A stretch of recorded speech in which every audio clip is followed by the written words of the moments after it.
მოგესალმებით, მე მარი ვარ და ეს Wild Dog-ის არხია.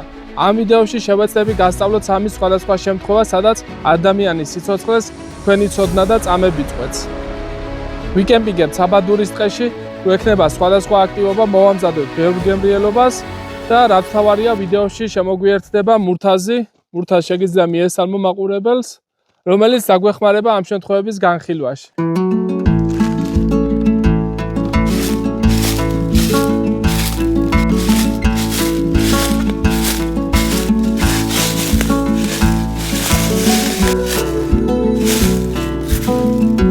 აქ დავბანაკდები, შედარებით სწორი ადგილია და კარავი კარგად გაიშლება. მეგობრებო, მე და მურთაზიმ გადავწყვიტეთ დღეს გესაუბროთ სამ ისეთ გადაუდებელ სიტუაციაზე, სადაც ადამიანის სიცოცხლეს თქვენი ცოდნა და წამები წყვეტს. ესენია სუნთქვის და გულის გაჩერება, მეორე უცხო სხეულით სასუნთქი გზების ობსტრუქცია და მესამე ანაფილაქსიური შოკი. სამივე მათგანს განვიხილავ. ესენი ისეთი შემთხვევებია, მით უმეტეს თუ კი კემპინგზე ან ლაშქრობაზე იმყოფებით, თუ წამიერად არ მოხდა რეაგირება და ჩარევა, მარტივად შეიძლება დავკარგოთ ადამიანის სიცოცხლე, იმიტომ რომ ასეთ ადგილებში ძირითადად დაგვიანებით მოდის სამედიცინო დახმარება და ჯობს გქონდეს ეგ ცოდნა, რომ გადავარჩინოთ ადამიანის სიცოცხლე. პირველი მინდა დავიწყო სუნთქვის და გულის გაჩერება. რას ვაკეთებთ ამ შემთხვევაში, დავიწყებ ეტაპობრივად აგიხსნით ყველაფერს. იმ შემთხვევაში, როდესაც ჩვენ მაირგული ყოფნა დაკარგა გონება, პირველ რიგში ვაფასებთ გარემო უსაფრთხოებას. შემდეგ მივდივართ და ვაფასებთ პაციენტის ცნობიერებას. მურთაზ როგორ ხარ? მურთაზ როგორ ხარ? მურთაზი არ გვასუხობს, კონტაქტში არ შემოდის, ვიღებ ტელეფონს და ვიძახებ სამედიცინო დახმარებას. შემდეგ ყურებას არ ვიწყებთ, უბრალოდ და პანიკაში არ ვარდებით, ვაიმე ეს რა მოხდა, რაღა მეშველება, მოკვდა რაღაცა, არა, თავარია რომ პანიკაში არ ჩავარდეთ და იმოქმედოთ, გააკეთოთ ის, რასაც ახლა მე გასწავლეთ. პირველი რაც არის, იღებთ ორთიც, ადებთ კისერზე, აფასებთ პულსაციას და პარალელურად აფასებთ მოძრაობს თუ არა გულმკერდი, სუნთქავს თუ არა პაციენტი. ეს ყველაფერი ფასდება 10 წამის განმავლობაში. თუ არ გაქვთ არც პულსი და არც სუნთქვა, გადადიხართ გულფილტვის რეანიმაციაზე, რომელიც შედგება ორი ძირითადი ნაწილისგან. ეს არის ზეწოლები გულმკერდზე და ხელოვნური ვენტილაცია. პირიდან პირში სუნთქვა. ზეწოლებს რაც შეეხება, იღებთ ერთ ხელს, ამ ბალიშებს ათავსებთ პაციენტის მკერდის ძვალზე, დრილების ხაზის გასწვრივ და ამ ხელს ახმართ მეორე ხელს, ესეთ თითებს გადააჯვარედინებთ ერთმანეთში, დავადეთ მკერდის ძვალზე და დავიწყეთ რეანიმაცია. რეანიმაციის დროს ზეწოლები უნდა იყოს 30-2-თან, 30 ზეწოლა, 2 ჩასუნთქვა. ეს როდესაც მოზრდილია და დანარჩენ შემდეგ აგიხსნით. დავიწყეთ ზეწოლა 1, 2, 3, 4, 5, 6, 7, 8, 29, 30. 30 ზეწოლა გავაკეთეთ. გადავდივართ უკვე სუნთქვაზე, თავს გადავაწევინებთ უკან, ქვედაყბას წამოვწევთ ზემოთ, რომ საჰაერო გზები გაიხსნას და ვიწყებთ სუნთქვას. 101, 102, 103, 104. 5 წამი უნდა იყოს ჩასუნთქვებს შორის დრო. ზედა აგრძელებთ ჩვეულებრივად ზეწოლას. 1, 2, 3, 4, 5. ყველაზე აუცილებელი კიდე ამ შემთხვევაში რაც არის, ეს არის პოზა, რა პოზაში დადგებით თქვენ. აუცილებელია რომ ხელები ტანთან იყოს 90 გრადუსი დახრილობით. რახან თქვენ ეს ზეწოლები 45 წუთის განმავლობაში უნდა აკეთოთ და არ მოხდეს სხვა კუნთის ზედმეტად გადაღლა. ეს არის იდეალური პოზა ამ შემთხვევაში. რაც შეეხება ზეწოლების და სუნთქვის თანაფარდობას, მოზრდილებში ყველა ვარიანტში გვაქვს 32-თან. ბავშვებში და ჩვილებში გვაქვს განსხვავებული ზეწოლები, ეს დამოკიდებულია რამდენი მაშველი ატარებს გულფილტვის რეანიმაციას. თუ ერთი მაშველია 32-თან გრძელდება გულფილტვის რეანიმაცია, თუ 2 მაშველია, მაგ შემთხვევაში არის 15-2-თან, 15 ზეწოლა, 2 ჩასუნთქვა, 15 ზეწოლა, 2 ჩასუნთქვა. ხოლო ახალშობილებს რაც შეეხება, ამ შემთხვევაში გვაქვს 3-1-თან, არა აქვს მნიშვნელობა რამდენი მაშველი იქნება, ყველა ვარიანტში არის 3-1-თან ზეწოლა. ზეწოლების ტექნიკას კიდე რაც შეეხება, ჩვეულებრივად 2 ხელით ვაკეთებთ მოზრდილებში. ბავშვებში პატარა ასაკში შეგვიძლია ზეწოლა გავაკეთოთ 1 ხელით. ერთ ხელს ზუსტად იგივე მკერდის ძვალზე ვადებთ და ვაკეთებთ 1 ხელით.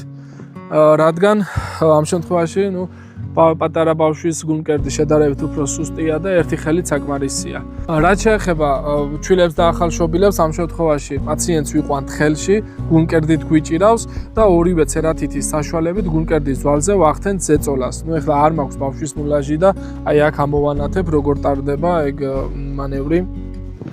არავითარ შემთხვევაში არ შეგეშინდეთ რეანიმაციის დროს ხელების ღრმად ჩასვლის, იმიტომ რომ კვდება პაციენტი და ანუ უარეს ვერც დაუშავებთ რა. კვდება, გული გაჩერებულია, სუნთქვა არ არის, კვდება. არ არის საშიში ღრმად ჩასვლა, მოზრდილებში შეგიძლიათ 5-6 სანტიმეტრის სიღრმეზე ჩახვიდეთ, ბავშვებში 4-5 სანტიმეტრი, ჩვილებში 3-4 სანტიმეტრი და ახალშობილებში გულმკერდის 1/3 შეგიძლიათ ჩააღრმავოთ და აკეთოთ რეანიმაცია. ეს იყო უგონო პაციენტი, რომელზეც ყველა შემთხვევა განვიხილე და ეხლა მინდა გესაუბროთ ობსტრუქციაზე, ანუ უცხო სხეულით სასუნთქი გზების ობსტრუქცია. აი სიტყვაზე ჭამის დროს რაღაც ლუკმა გადაგვწდა, ვერც ვახველებთ, ვერც უკან ვაგდებთ, არ შიგნით ჩადის, ვეღარ ვსუნთქავთ, ვიხჩობით. ყველაზე იდეალური სურათი არის ამ შემთხვევაში, როდესაც პაციენტს ხედავთ აი ესეთ მდგომარეობაში, ანუ უნდა მივხვდეთ, რომ ობსტრუქცია აქვს სასუნთქი გზების და თქვენ თუ არ დაეხმარეთ, ის ვერ შეძლებს საკუთარ თავზე დახმარებას, თუ არ იცის შესაბამისი მანევრი რა უნდა გააკეთოს. ამ შემთხვევაში რასაც ვატარებთ, ეს არის ჰაიმლიხის მანევრი, რომელიც გამოიყენება ბავშვებში და მოზრდილებში. ერთ ხელზე ვაკეთებთ მუჭს, მეორე ხელით ვიჭერთ ამ მუჭს და ზეწოლებს ვახორციელებთ ამდენიმე ზეწოლას, აი ესეთნაირად 1 2 3. ამ შემთხვევაში წნევა სასუნთქი გზებში შიგნიდან მიზრდება და შეიძლება ის უცხო სხეული მარტივად ამოვარდეს. ვაგრძელებთ სანამ არ ამოვარდება უცხო სხეული და როდესაც ამოვარდება ზეწოლებთ ყველ. თუ ვერ მოხდა უცხო სხეულის ამოგდება და პაციენტი დაეცა წევს ძირს, ამ შემთხვევაში აუცილებელია ესეთი მანევრი მუცელსა და გულმკერდს შორის მიიტანოთ ხელი და აი ესეთი ბიძგები გააკეთოთ, ზემოთ მიაწვეთ, რომ გაზარდოთ წნევა გულმკერდში, გაიზარდოს წნევა სასუნთქი გზებში და მოხდეს უცხო სხეულის ამოგდება. ნუ თუ რა თქმა უნდა ეხლა არ ამოვარდა და სუნთქვაც გააჩერდა და გული და აქედანაც ვერ ხედავთ და ვერ იღებთ, მაგ შემთხვევაში უნდა დაიწყოთ გულფილტვის რეანიმაცია. რაც შეეხება ჩვილებში და ახალშობილებში, თუ მოხდა სასუნთქი გზების ობსტრუქცია, ამ შემთხვევაში გვაქვს სენდვიჩის მანევრი. არ მაქვს ბავშვის მულაჟი და შევეცდები ამაზე გაჩვენოთ, აი ესე იწვენთ ბავშვს, ერთ ხელზე დაიწვენთ ბავშვს და ორი თითით მკერდის ძვალზე ატარებთ ზეწოლებს. 1 2 3 4 5. მერე ამ ხელს მიიტანთ ისერთან, გადმოატრიალებთ და ქვემოთ გიჭირავთ და ესე ბიძგებით ზურგზე ცდილობთ უცხო სხეულის ამოგდებას. 1 2 3 4 5.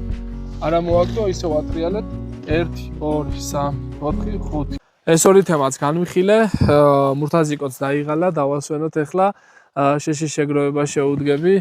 მესამე თემაზე ანაფილაქსიურ შოკზე ცოტა მოგვიანებით გაგესაუბრებით საჭმლის გამზადების პროცესში და აბა გავაგრძელოთ ჩვენი კემპინგი.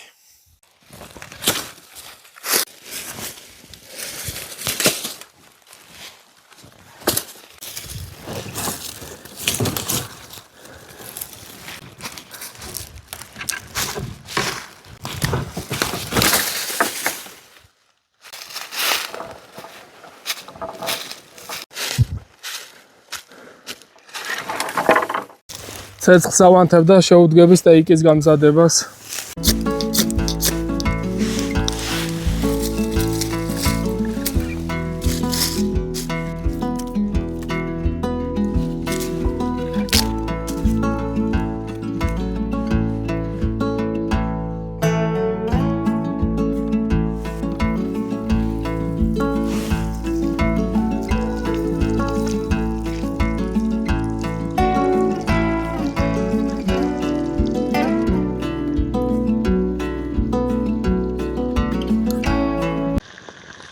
სანამ მზადების პროცესში ვარ, მინდა მესამე მძიმე შემთხვევაზე გესაუბრო.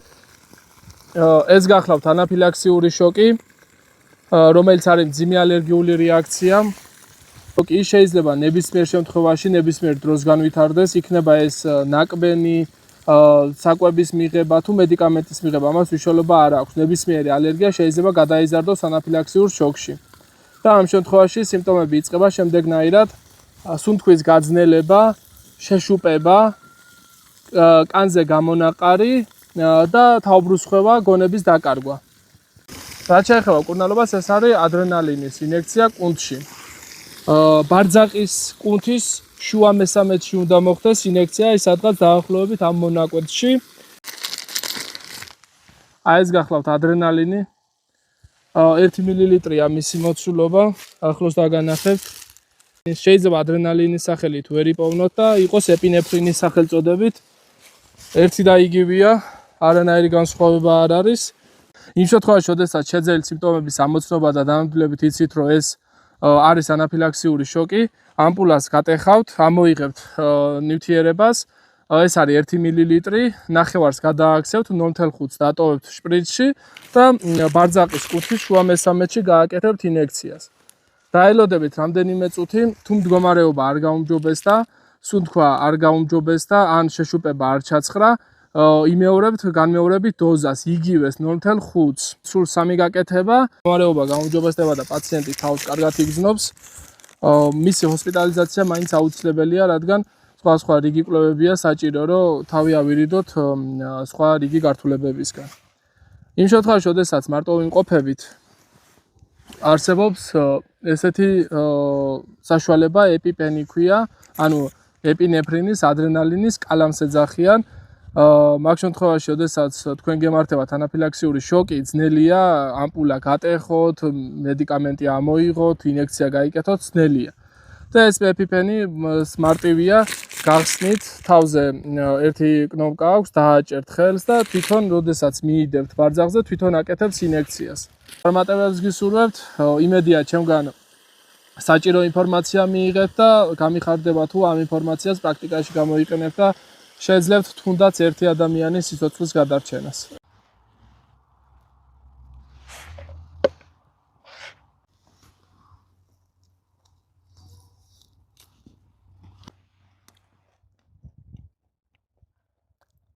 One hour later. 2 hours later. 1 week later. დაღეჭვას რომ მორჩები, გეტყვით როგორია. ძალიან მშერი რო არ ვიყო, არ შევჭამდი რა.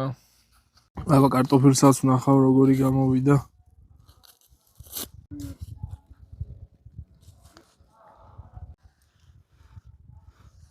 აი როგორ გემოაქვს, იცით? ბებუები რო ღუმელში გვიცხობდნენ. ჩვენ ბავშვობაში ზუსტად ეგეთი რა.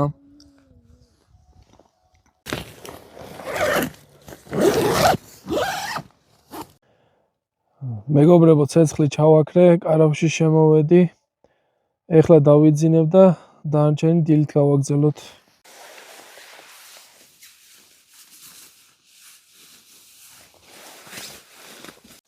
დილამშვიდობისა, კარგი დილა გათენდა. გუშინ ღამით აცივდა ძალიან და ეს ქურთუკი ჩავიცვი და მე კი ჩავთვი. ეხლა ავდგები, ყავას დავლევ და შემდეგ შევდგები კარვის დაშლას.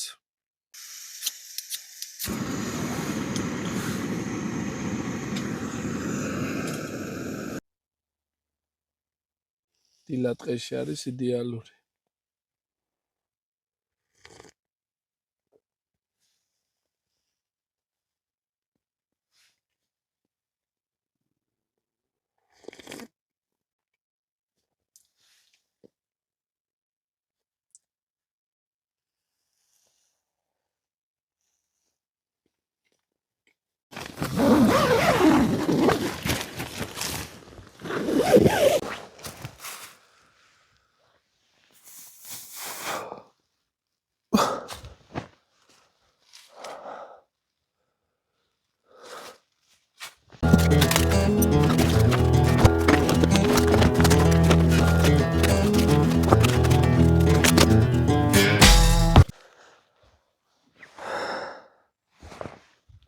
მეგობრებო, მადლობა რომ მიყურებდით, ჩემთან ერთად იყავით. ეს Wild Dog-ის არხია, მე ომარი ვარ. არ დაგავიწყეთ არხის გამოწერა, ვიდეოს და ლაიქება.